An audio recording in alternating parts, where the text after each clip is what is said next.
all of you here today in the press conference for self-help group of engineers. आज आप लोगों के सामने यहाँ पे आने का मकसद ये है, आप सब लोग जो हमारी मीडिया फ्रेटर्निटी है उनके तो हम शुक्रगुजार हैं।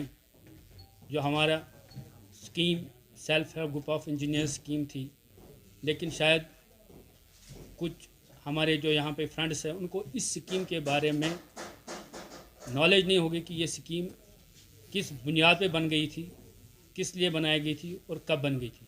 तो उस लिहाज से मैं थोड़ा बहुत आपको ब्रीफ करना चाहता हूँ कि ये स्कीम 2003 में बन गई थी, क्योंकि आप लोगों को पता है अनएम्प्लॉयमेंट रेट जो यहाँ है हमारी स्टेट में, यूटी स्टेट में, वो साल ब साल यहाँ पे बढ़ रही है।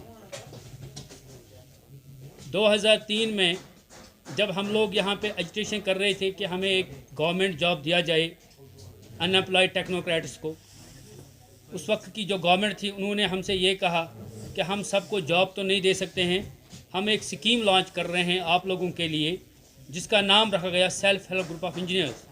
ये स्कीम एक आत्मनिर्भर स्कीम थी, उस टाइम बनाई गई थी ताकि हम एक ग्रुप कंसोर्शियम बनाएं।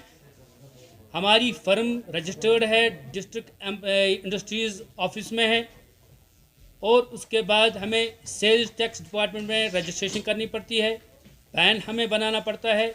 ये सारी जो इसमें हमें ये करनी पड़ती हैं, जो भी फॉर्मेलिटीज़ करनी पड़ती हैं थ्रू द एम्प्लॉयमेंट डिपार्टमेंट, ये सब कुछ हम उस वक्त करते आए।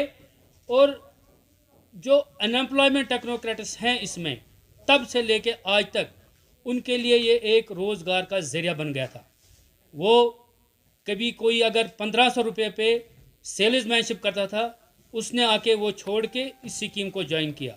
अगर कोई हमारा भाई आउटसाइड काम करता था, जिसको वहाँ पे और यहाँ पे उसको अगर स्टेट में अपने होम में कोई प्रॉब्लम थी, उसने वो जॉब छोड़ के यहाँ पे आया, अपने घर में बैठा और इस स्कीम को ज्वाइन किया। तो आज तक इस स्कीम में तकरीबन कम से कम 10,000 लड़के एंगेज्ड है। लेकिन ऑल ऑफ अस इसमें कैबिनेट बाज़ाब्ता कैबिनेट गाइडलाइंस बन गई है, जो कि गवर्नमेंट में बाज़ाब्ता कैबिनेट गाइडलाइंस है इसकी। लेकिन 2020 8 अगस्त को अचानक से इस स्कीम को 2 लाइन से स्क्रैप किया गया, without any reason, without consulting any stakeholder of this scheme. ये हमने उस टाइम उसी वक्त हम सड़कों पे आ गए और आप लोगों ने भी इसको उछाला। हर एक ऑफिसर के पास, चाहे वो लेफ्टिनेंट गवर्नर है, एडवाइज़र है, उनके सामने हमने कोशिश की जाने की, लेकिन अनफॉर्चुनेटली हमें ये समझ नहीं आ रहा है कि लेफ्टिनेंट गवर्नर साहब हमें क्यों नहीं मिल रहे हैं। क्या उनको शायद इल्म है कि ये जो हुआ है ये गलत हुआ है? जो ये अनएम्प्लॉयड यूथ है जिसके लिए वो कह रहे हैं कि हम आए हैं यहाँ पे डेवलपमेंट करने के लिए, हम यहाँ पे अनएम्प्लॉयड यूथ को एम्प्लॉयमेंट देना चाहते हैं।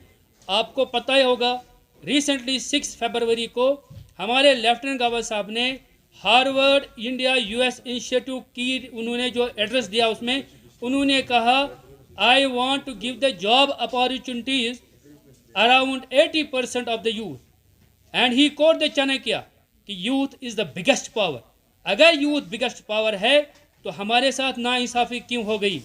अगर उन्होंने उस टाइम ये समझ लिया कि नहीं, इस स्कीम को वापस लाने के लिए हम कमेटी बनाए, और कमेटी उन्होंने बनाई under the chairmanship of AR Bhatnagar साहब, लेकिन आज तक उस कमेटी ने क्या किया? 4 महीने गुजर गए, हम लड़के जो इसमें एंगेज हैं वो बेचारे बहुत परेशान हैं।